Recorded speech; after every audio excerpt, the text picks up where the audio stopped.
wabarakatuh.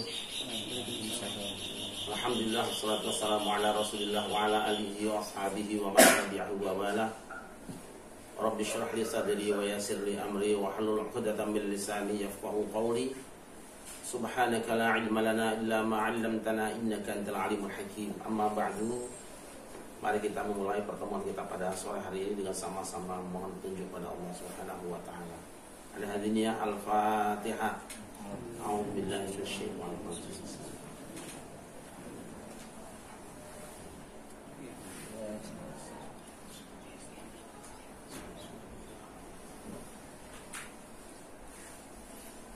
Ma'asyiral muslimin rahimakumullah, hamba-hamba Allah yang dimuliakan. Kemarin hari kita telah membicarakan tentang nama Al-Fatihah, salah satunya yaitu Ar-Ruqyah yang berarti jampe. Ada timbul di tengah masyarakat banyak pertanyaan dan pernyataan tentang penggunaan ayat-ayat Al-Quran untuk pengobatan. Secara umum saya ingin mengingatkan kita semua bahwa Allah Subhanahu wa taala telah menyatakan di dalam Al-Qur'an, wa nunazzilu minal Qur'ani ma huwa syifaa'u wa rahmatul lil mu'minin wa la yazidudz zalimina illa khasara. Dan kami menurunkan Al-Qur'an sebagai obat dan rahmat bagi orang-orang yang beriman, dan tidaklah dia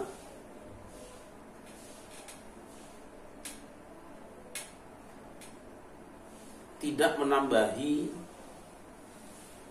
bagi orang-orang yang zalim kecuali kerugian. Kata syifa di tempat ini berbeda pendapat para ulama, apakah ayat-ayat Al-Quran itu bisa menjadi obat bagi penyakit lahiriah sebagaimana ia menjadi obat bagi penyakit batiniah. Sebagian mereka mengatakan bahwa yang dimaksud dengan obat di dalam kaitannya dengan Al-Quran itu adalah syifa'ul lima fis sudur, obat untuk segala penyakit yang ada di dalam dada atau hati manusia, yaitu dengan cara memahami dan merenungkan pesan-pesannya. Tetapi mayoritas ulama, termasuk diantaranya adalah Syekhul Islam Ibnu Taimiyah, kemudian Ibnu Qayyim Al-Jauziyah, berpendapat bahwa yang dituju dengan obat ini adalah bahwa Al-Quran bisa menjadi obat bagi penyakit yang ada di dalam hati, juga penyakit yang ada di dalam tubuh, yaitu penyakit lahiriah. Untuk itu maka saya akan mencoba membuka referensi asli dari para ulama tadi, dan kita nanti boleh membandingkannya, mengambil yang mana yang menurut kita baik dan maslahat. Secara umum, kalau kita melihat ada air dari gunung turun, kemudian sampai ke sungai dan sampai ke lautan, maka biasanya air itu bisa berubah. Yang tadinya bening menjadi kotor, yang tadinya deras semakin jauh semakin kecil. Begitulah ijtihad dan fatwa atau amaliyah para ulama. Terkadang yang ada di satu generasi ketika semakin turun semakin kecil dan semakin jauh dari sumber asalnya. Oleh karena itu pada kesempatan kali ini saya akan coba membaca statement dari Syekhul Islam Ibnu Taimiyah. Ini adalah Majmu' Fatawa dari Ibnu Taimiyah. Kita buka pada juz ke-10. Ini kitabnya Ibnu Taimiyah pada juz 10 di halaman 36 dan 37. kita akan membaca statement beliau. Wa yajuzu ay yuktaba lil musabi wa ghairihi minal marda. Di sini tulisannya syai'an, mestinya syai'un. Syai'un min kitabillahi wa dzikrihi bil midadil mubah wa yughsal rizqa. Kama nassa ala dhalika Ahmad wa ghairuhu. Qala Abdullah ibn Ahmad, qara'tu ala abi sana Ya'la ibn Ubaid, sana Ya'la ibn Ubaid, sana Sufyan an Muhammad ibn Abi Layla, ala Hakami an Sa'id ibn Jubair, an Ibn Abbas qala idza, ada yang baca usira, ada yang asara nanti. Idza asara al-mar'ati wiladatuha falyuktab bismillah la ilaha illallahul alimul karim subhanallahi rabbil arsyil azim alhamdulillahi rabbil alamin ka'annahum yawma yarawnaha lam yalbathu illa 'ashiyatan aw duhaha ka'annahum yawma yarawna ma yu'aduna lam yalbathu illa sa'atan min nahar balaghun fa hal yuhlaku illa al-qawmul fasiqun. Kata Ibnu Taimiyah, boleh dituliskan untuk orang yang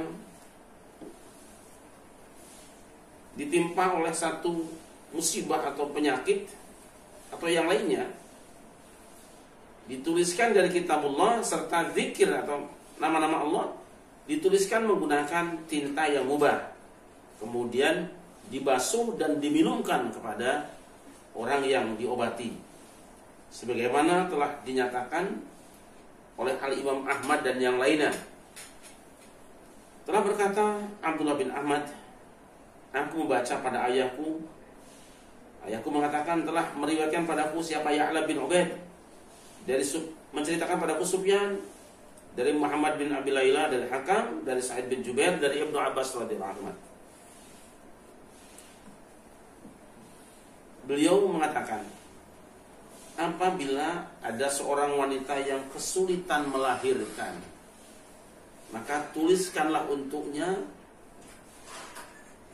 Bismillah la ilaha illallahul halimul karim subhanallahi rabbil arsyil azim alhamdulillahi rabbil alamin. Kemudian dua ayat. Yang pertama di surah An-Nazi'at ayat 46, dan yang kedua di surah Al-Ahqaf ayat 35.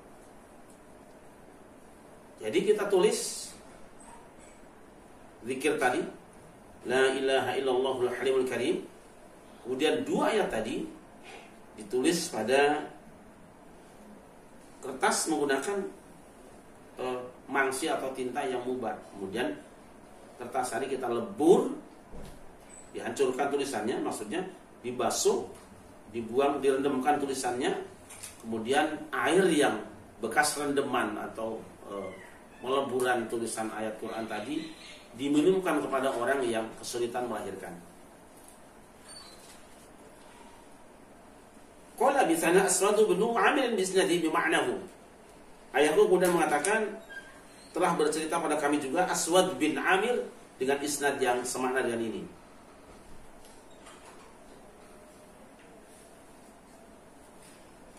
Wa qala yuktabu fi ina'in nadhifin fa yusqa qala bi wa zada fihi waqi' fa tusqa wa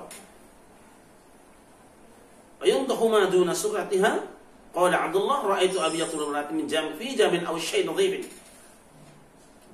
Dan di sana tambahkan oleh ayahku, Waqi' mengatakan diminumkan dan juga dipercikkan di bawah pusarnya. Kalau ada wanita yang sulit melahirkan, air tadi itu yang bekas rendaman ayat Quran yang dua tadi itu, sebahagian diminumkan, sebahagian dipercikkan pada di bawah pusarnya. Kemudian Abdullah mengatakan, ra'aitu abi yaktubu lil mar'ati fi jabin aw syai'in nadhifin. Kata Abdullah, aku pernah melihat ayahku sendiri, itu Abdullah bin Ahmad bin Hanbal. Berarti yang menulis itu adalah Imam Ahmad bin Hanbal. Jadi Imam Ahmad menuliskan pada pinggan atau sesuatu yang putih. Itu jadi jelas fatwa dari Imam Syekhul Islam Ibnu Taimiyah ini mengikuti apa yang dilakukan oleh Imam Ahmad bin Hanbal, karena beliau memang bermadzhab Hambali, mazhabnya Imam Ahmad bin Hanbal. Wa qala Abu Amr Muhammad bin Ahmad bin Hamdan al-Hiri al-Hasan bin Sufyan An-Nasai, hadatsana Abdullah bin Ahmad bin Syibawayh, sana Ali bin Hasan bin Syaqiq, sana Abdullah bin Mubarak, an Sufyan an Ibn Abi Layla, an Hakami, an Sa'id bin Jubair, an Ibn Abbas qala. Ini ke bawahnya sama saja. Nah, qala Ali, salah seorang yang berada di sanad riwayat ini, Imam Ali mengatakan, wa qad jarrabnahu falam nara syai'an a'jaba minhu. Yuktahu fi kaghadatin fayu'allaqu ala 'adudil mar'ati. Qala Ali, wa qad jarrabnahu falam nara syai'an a'jaba minhu fa idza wada'at illahu sari'an thumma taj'alhu fi khirqatin aw tahriqahu. Ali mengatakan ayat-ayat yang tadi itu ditulis pada kertas, kaghadah itu kertasnya. Kemudian digantungkan di adud itu di lengan si perempuan yang hamil. Jadi perempuan yang sulit melahirkan dibuatkan jimat itu berupa ayat Quran tadi, ya.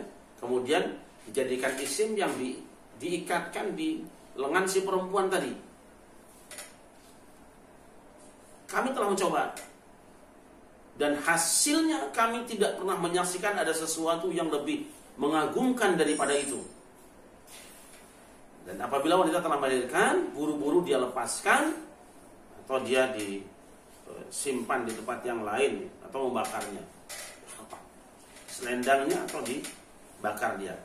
Ini adalah statement Ibnu Taimiyah yang mengatakan bahwa menuliskan ayat-ayat Al-Quran untuk jimat, untuk isim, untuk mengobati orang yang sakit, termasuk orang yang kesulitan melahirkan atau yang punya urusan, itu boleh. Pernyataan Ibnu Taimiyah ini kemudian saya coba ngacak.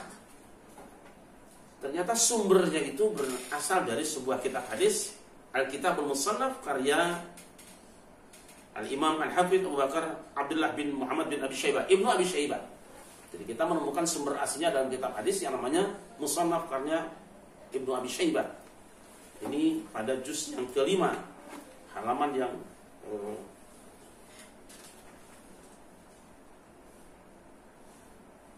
karena banyak.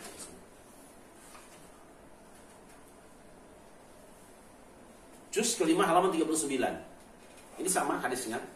Jadi apa yang dikutip oleh Syekhul Islam Ibnu Taimiyah itu sumbernya tidak sembarangan, tetapi dari kitab hadis, itu Kitabul Musannaf karya Ibnu Abi Syaibah. Nah, kemudian fatwa ini diikuti oleh muridnya. Kita tahu muridnya di antaranya adalah Imam Ibnu Qayyim Al-Jauziyah. Ini Ibnu Qayyim Al-Jauziyah mencantumkan fatwa Ibnu Taimiyah di dalam kitabnya yang bernama At-Tibbun Nabawi, dan nanti kita juga bisa menemukan di dalam Zadul Ma'ad. Saya coba-coba cari-cari kitabnya, tidak ketemu karena baru saja pindahan geser-geser kitab, karena mungkin jumlahnya yang ribuan jadi agak sulit. Walaupun kalau melihat dari jauh sudah kelihatan, mungkin bisa jadi tertumpuk oleh anak-anak kami yang kemarin memindah-mindah kitab itu. Nah, ini Ibnu Qayyim menulis di dalam kitabnya At-Tibbun Nabawi pada halaman 133. Jadi ya, wa ra'a jama'atun minas salafi ayyuktaba lahul ayat fil Qur'an thumma yushribuha atau yashrubuha. Qala Mujahid la ba'sa ayyuktaba al-Qur'an wa yusilahu wa yasqihi al-marad. Wa yafsilahu wa yasqihi al-marad. Maridha. Sekelompok atau jamaah dari ulama salaf berpendapat boleh ayyuktaba, bahwa dituliskan lahu bagi si orang yang sakit, orang yang ini sedang bicara tentang orang yang kena hipnotis atau kena ain, kena sihir. Itu boleh diobati dengan ayat-ayat Al-Quran, kemudian meminumkan kepada dia. Mujahid mengatakan la ba'sa ayyuktaba al-Quran wa yasilahu wa yasqihi al-maridha. Tidak apa-apa ditulis Al-Quran kemudian dibuat mandi atau disiramkan, dimandikan atau diberikan minum kepada orang yang sakit. Ini pendapat dari Imam Ibnu Qayyim Al-Jauziyah, murid langsung dari Syekhul Islam Ibnu Taimiyah. Dan apa yang saya sampaikan tadi sama persis dengan ini. Kemudian dia nambah wa yadhkaru an ibn Abbas annahu amara ayyuktaba limratin ya'suru 'alaiha biladuha ayatan min al-Qur'an yusalu wa yasqa wa qala Ayyub ra'aitu Aba Kilabah kataba kitaban min al-Qur'an thumma qasalahu bima'in wasaqahu rajulan kana bihi waja'. Setelah menceritakan bahwa bahwa Ibnu Abbas itu merintahkan orang menuliskan 2 ayat Al-Qur'an dan menyiramkan, memandikan atau membuat minum untuk orang yang susah melahirkan tadi, ditambahi oleh Ibnu Qayyim wa qala Ayyub. Seorang ulama namanya Ayyub mengatakan ra'aitu Aba Kilabah kataba kitaban min al-Qur'an. Aku pernah melihat Abu Kilabah menuliskan satu tulisan dari Al-Qur'an, kemudian dia basuh dengan air lalu diberikan minum kepada orang laki-laki yang sedang sakit. Tapi hamba-hamba Allah, seperti saya katakan, hari ini ternyata para ulama Saudi Arabia, para ulama yang juga mengaku bermadzhab Hambali, memiliki pendapat yang berbeda dari imam-imam mereka sendiri. Ketika Syekh Muhammad bin Ibrahim ditanya tentang bolehkah menulis ayat Al-Quran untuk pengobatan, apa beliau jawabnya? Fa'ajaba la yadhharu fi jawazi dzalika ba'sun. Aku tidak melihat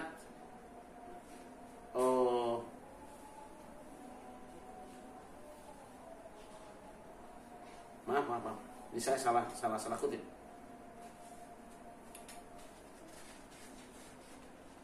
Ini ada fatwa dari Nurul Ad-Darbi mengatakan warrajih min aqwali ahli al-'ilm 'indi annaha la tajuzu li anna dzalika lam yarid 'an Nabi sallallahu alaihi wasallam min haqqina an nuthbita sababan lam tarid bihi asy-syari'ah fa inna itsbat al-asbab allati lam tarid biha asy-syari'ah ka itsbat al-ahkam allati lam tarid biha asy-syari'ah. Ini al-Imam pada kitab Nurul Ad-Darbi itu Syekh Utsaimin mengatakan yang rajih menurut pendapatku di antara pendapat ahli ilmu adalah tidak boleh. Karena apa? Karena tidak ada satu dalil pun yang datang dari Nabi yang membolehkan penulisan ayat Al-Quran untuk pengobatan dan lain sebagainya. Karena apa? Menetapkan satu sebab yang tidak ada dasarnya dari syariat itu seperti menetapkan hukum yang tidak ada dasarnya dari syariat. Yang tidak ada dasarnya dari syariat. Ini mazhab Hambali. Ibnu Taimiyah pendapat yang membolehkan, Ibnu Qayyim juga membolehkan. Dasarnya adalah hadis atau asar sahabat. Sementara di bawah mereka Syekh Utsaimin mengatakan tidak boleh mengobati orang yang sakit dengan ayat-ayat Al-Quran. Silahkan kita memilih, tetapi kita pada umumnya bangsa Indonesia sudah terbiasa mengobati orang sakit dengan menuliskan ayat Al-Quran dan membacakannya atau minumkannya pada orang tersebut. Karena itu sudah diamalkan secara turun-temurun. Tapi di masa khilaf kita tidak usah bertengkar. Silahkan renungkan mana yang menurut Anda lebih maslahat. Terima kasih. Hasbunallahu wa ni'mal wakil. Assalamualaikum warahmatullahi wabarakatuh.